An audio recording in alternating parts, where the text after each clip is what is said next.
Halo guys, assalamualaikum, selamat datang kembali di NN Top 11 Channel. Apa kabar semuanya? Semoga teman-teman selalu sehat dimanapun berada. Hari ini saya akan menjawab pertanyaan dari warga yang menganggap taktik di game Top 11 itu nggak penting.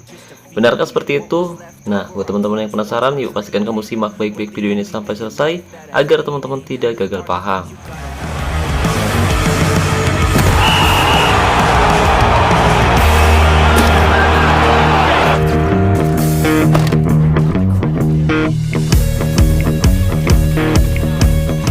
Oke guys, jadi hari ini saya akan kembali membahas mengenai taktik, dimana banyak sebagian player Top 11 yang menganggap taktik itu nggak terlalu penting guys. Nah, mereka pikir bahwa dengan memiliki pemain bintang saja sudah cukup membawa tim yang mereka kelola dengan mudah juara. Padahal nggak gitu ya guys ya. Dan ini juga berlaku bukan hanya di game Top 11 guys, tapi juga berlaku di game eFootball maupun di game FC 25. Jadi misalkan kita punya pemain dengan kualitas tinggi pun atau punya OVR tinggi, tapi kalau kita nggak paham cara mainnya, tetap aja tim yang kita tangani pasti akan sulit meraih kemenangan di setiap pertandingannya guys. Apalagi sistem di game Top 11 itu unik guys, karena semakin besar tim kita biasanya akan semakin berat juga lawan yang akan kita hadapi di musim selanjutnya. Jadi siap-siap aja nih, misalkan kamu udah ngabisin banyak uang buat beli banyak pemain bintang untuk memperkuat tim kamu musim ini, dan biasanya di musim selanjutnya kamu akan dipertemukan dengan lawan yang sepadan, atau bahkan kamu bisa dipertemukan dengan lawan yang punya kualitas jauh lebih tinggi dari kualitas tim yang kamu miliki guys. Dan jika kamu tidak memiliki taktik yang tepat, bukan tidak mungkin tim yang kamu kelola akan kesulitan untuk bisa bersaing memperebutkan gelar juara. Tapi sebelum itu saya mau ngasih tahu dulu nih ke teman-teman yang sedang mencari jasa top up yang harganya murah tapi amanah. Saya rekomendasiin teman-teman top up di Instagramnya Kiano Official.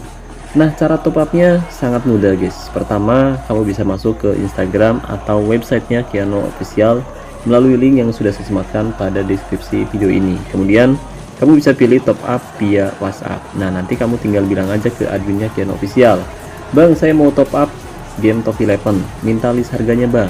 Nah, gitu ya guys ya. Tapi jangan lupa bilang rekomendasi dari NN Top 11. Jadi tunggu apa lagi nih, khusus buat player sultan yang berencana top up untuk memperkuat timnya musim ini.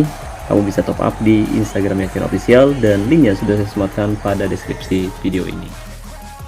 Oke, jadi sebagai contoh, hari ini tim saya akan menghadapi tim yang cukup berat di babak final asosiasi divisi Platinum, yaitu SKS Team yang punya kualitas mutu keseluruhan di angka 132,3%, berbanding cukup jauh dengan tim saya FC Butang yang punya kualitas mutu keseluruhan di angka 107,4%. Selisihnya jauh banget guys, hampir 30%. Nah, jika kita perhatikan di sini, tim lawan punya kualitas pemain yang sangat bagus di semua posisi, mulai dari posisi back, gelandang hingga serangan. Tapi meskipun kualitas lawan cukup besar, ternyata mereka sedang tidak dalam performa terbaiknya guys, dimana mereka hanya bisa meraih 3 kemenangan dalam 5 pertandingan terakhir. Dan ini membuktikan bahwa ada masalah serius di skuad utama tim lawan guys, khususnya dari segi taktik, strategi maupun formasinya guys. Padahal jika kita perhatikan di sini, tim lawan memiliki pemain berkualitas dengan 2 keahlian khusus berbeda, yang menandakan bahwa lawan yang akan kita hadapi bukan player gratisan ya guys ya. Tapi meskipun tim lawan sudah menghabiskan lumayan banyak uang untuk memperkuat timnya, musim lalu mereka gagal meraih gelar juara setelah hanya bisa finish di posisi 2 klasemen liga, dan mereka hanya bisa menjadi semifinalis Liga Elite guys. Lalu kenapa mereka gagal bang? Nah, mereka gagal karena mereka tidak memiliki taktik, strategi, dan formasi yang tepat dengan skema pemain yang dimilikinya guys. Dan untuk formasinya sendiri, tim lawan kali ini menerapkan formasi 3-4-1-2. Tapi yang jadi masalah, mereka menempatkan 2 back sayap terlalu ke depan, yang membuat formasi tersebut terlihat oleh sistem sebagai formasi 1-2-4-1-2. Dengan begitu, sistem melihat kalau lawan yang akan kita hadapi kali ini mereka hanya menempatkan 1 back saja guys. Sementara untuk menghadapi mereka kali ini saya akan kembali menerapkan skema formasi 3-1-4-1-1 andalan saya guys. Nah, berhubung tim yang akan saya hadapi kali ini kualitasnya cukup tinggi, dan kebetulan saya juga tidak punya pemain bertahan yang cukup bagus untuk meredam serangan lawan, jadi pada kesempatan kali ini saya akan menerapkan taktik gigih menyerang untuk mengganggu ritme permainan dan juga konsentrasi mereka guys. Nah, jika nanti pemain saya berhasil memanfaatkan kesalahan pemain bertahan lawan, ada kemungkinan kita bisa mencetak gol ke gawang mereka. Kemudian untuk fokus umpan lewat tengah. Nah, alasannya yaitu karena meskipun saya memiliki pemain dengan kualitas yang lebih rendah dari pemain lawan, tapi pemain-pemain saya punya atribut kreativitas yang sedikit lebih baik dari mereka ya guys ya. Jadi ada kemungkinan tim saya harusnya bisa mengimbangi penguasaan bola dan mungkin nanti bisa merepotkan lini tengah tim lawan guys. Karena biasanya pemain-pemain kreatif cenderung bisa memberikan suplai bola yang tak terduga, dan jika kita berhasil, bukan tidak mungkin kita akan mampu mengejutkan tim lawan sejak babak pertama. Nah, berhubung tim lawan punya pemain tengah yang jauh lebih bagus dan saya rasa mereka akan lebih banyak menguasai bola. Untuk itu, agar tim saya bisa mengimbangi mereka, kali ini saya akan menggunakan gaya umpan pendek, dan kali ini saya juga tidak akan menggunakan serangan balik cepat ya guys ya. Kemudian untuk gaya tekanan rendah agar pemain tidak mudah lelah, gaya tackle normal, gaya penjagaan jaga daerah tertentu, dan jebakan offside mati. Nah, yang jadi masalah serius musim ini saya memiliki lini pertahanan yang lumayan lemah, apalagi kali ini saya menerapkan taktik yang tergolong sangat beresiko terkena serangan balik cepat ya guys ya. Jadi jika nanti pemain-pemain saya banyak melakukan kesalahan, bukan tidak mungkin tim lawan bisa dengan mudah menghukum tim saya di leg kedua. Oh ya, tapi perlu diingat bahwa taktik, strategi, dan juga formasi terkadang bisa berubah sewaktu-waktu tergantung situasi di pertandingan nanti guys.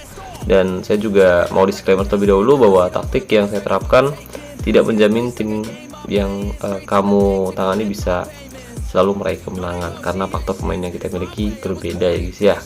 Nah, itu dia guys, taktik, strategi, dan formasi yang akan saya terapkan menghadapi tim lawan yang di atas kertas punya kualitas jauh lebih tinggi dari tim saya.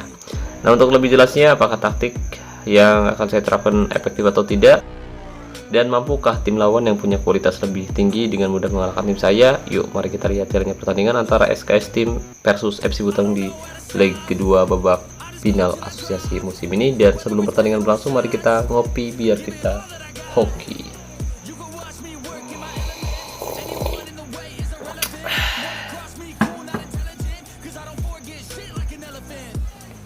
Oke, dan pertandingan sudah berlangsung tepatnya di menit ke-1. Kita lihat SKS Team mencoba membangun serangan, cukup tenang, umpan lebar ke kiri, ada Forliki di sana, tembak saja, tapi apa yang terjadi? Lebih dulu terjebak offside ternyata pemirsa. Pergerakan yang cukup baik meskipun agak sedikit terlambat, tapi nyaris saja FC Butang Junior kebobolan gol cepat di babak pertama dan Nathan Joaun kali ini. Oke, sayang sekali rekan-rekan saya kebobolan lebih dulu. Marcelino Ferdinand, umpan yang sangat manis oleh Romeni dan gol tercipta, tapi ada potensi offside pemirsa. Umpan yang sangat bagus, pemain yang cukup kreatif memberikan umpan yang sangat-sangat manis dan gol tercipta oleh Romeni, berhasil mencetak gol cepat di menit ke-5 pemirsa. Lewat skema serangan yang sangat luar biasa, kreativitas pemain tengah yang saya miliki berhasil membongkar lini pertahanan SKS Team oleh Romeni. Witan Sulaiman dan nyaris saja berbuah gol. Tembakan Witan masih melenceng di sisi sebelah kanan penjaga gawang SKS Team pemirsa. Oke, di sini pemain lawan atau tim lawan memiliki beberapa pemain bintang. Sayang sekali back sayap kiri dari FC Butang mengalami cedera, yaitu Sandy Walsh. Kita coba masukkan Kevin Dix. Jadi ada 2 center back dan 1 back sayap kali ini. Satu kesempatan berhasil diamankan oleh penjaga gawang. Kevin Dix masuk menggantikan Sandy Walsh yang mengalami cedera. Kita lihat dari ball possession, tim lawan lebih dominan di awal pertama ini pemirsa. Sayang sekali apa yang terjadi. Kita lihat ya, sedikit masalah sinyal biasa guys. Dengan skema formasi 3-4-1 dia 1-2 maksud saya, 1 dia kopok 1-2 kocak. Ini mohon maaf ya guys ya kalau misalkan di sini ramai banget ya, ada suara jangkrik, suara ayam, suara motor, suara burung ya, mohon maaf guys ya. Soalnya saya belum punya studio buat konten sendiri guys. Jadi ya suaranya bercampur aduk guys. Oke, FC Buteng untuk sementara memimpin 1-0 atas tuan rumah SKS Team. Kali ini ada Ivar Jenner, Nathan Joaon, umpan pada Witan Sulaiman, mencoba melalui penjagaan. Witan coba menarik keluar. Ferdinand kali ini umpan yang sangat manis kembali. Rafael Struijk dan gol. Rafael Struijk lagi-lagi berhasil memanfaatkan umpan yang sangat-sangat baik dari Marcelino Ferdinand. Namanya apa ya kalau umpan kayak gitu ya? Kalau gol namanya chip gol, kalau umpan namanya apa ya? Chip passing, passing chip. Apa ya? Saya lupa namanya, kocak. Tapi bagus banget sih umpan dari Ferdinand tadi, guys. Dua umpan yang diberikan Ferdinand berhasil diselesaikan dengan sangat baik. Umpan tak terduga. Hanya pemain-pemain kreatif yang bisa memberikan umpan seperti itu, guys. Padahal Ferdinand itu kreativitasnya rendah, cuma di angka 140-an, guys.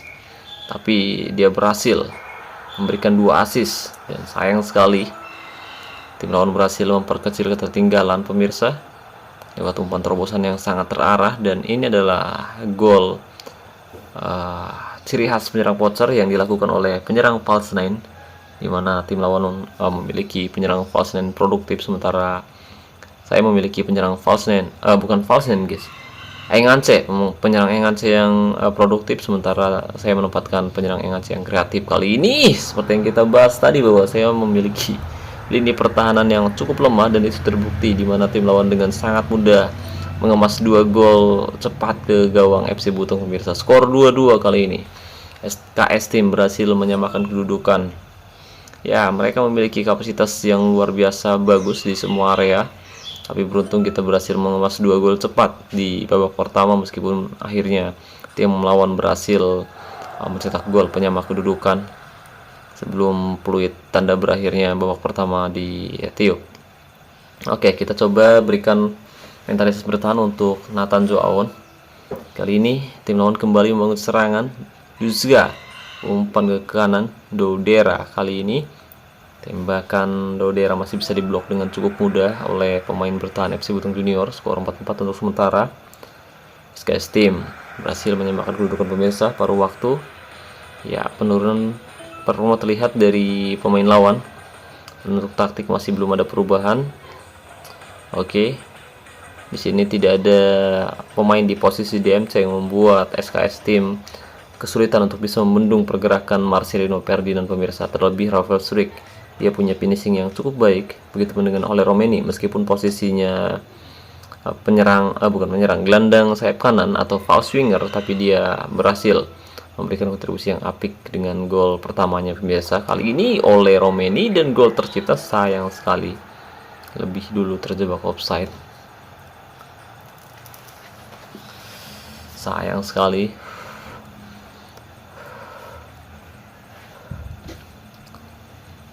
Menit 51, skor 2-2. Untuk ball possession tim lawan sedikit lebih dominan, pemirsa, 51%. Tapi kita berhasil mengimbangi tim lawan, karena sejatinya memang tim lawan punya kualitas yang jauh lebih bagus, tapi setidaknya kita mampu mengimbangi mereka di laga kali ini, pemirsa. Umpan terobosan Colis yang dituju, kali ini Colis, dan gol tercipta. Lagi-lagi lini pertahanan FC Buteng tidak mampu menghentikan serangan yang dilakukan oleh tim lawan, pemirsa. SKS Team berbalik unggul atas FC Buteng Junior. Oke, kali ini kita coba tur taktik ya, guys, ya. Dan kedua manajer hadir di sisi lapangan. Skor 3-2, kita lihat akan FC Buteng mampu mencetak gol penyama kedudukan dan comeback atas tuan rumah, atau kita akan tumbang menghadapi SKS Team yang sejatinya punya kualitas lebih tinggi dari tim kita FC Buteng Junior. Ya, untuk formasi kurang lebih seperti itu, dan kita hanya melakukan sedikit perubahan taktik. Semoga saja kita mampu mencetak gol ke gawang tim lawan, guys. Kali ini kita coba pakai gaya umpan perpaduan.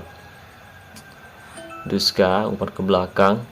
Mofat kali ini cukup tenang dan yang sangat bagus, tapi pemain FC Buteng melakukan pelanggaran yang cukup keras. Witan Sulaiman, kartu kuning diberikan, tendangan bebas akan dilakukan. Kali ini kita lihat, kita kembali merubah sedikit strategi. Tom Haye oleh Romeni dan Rafael Struijk.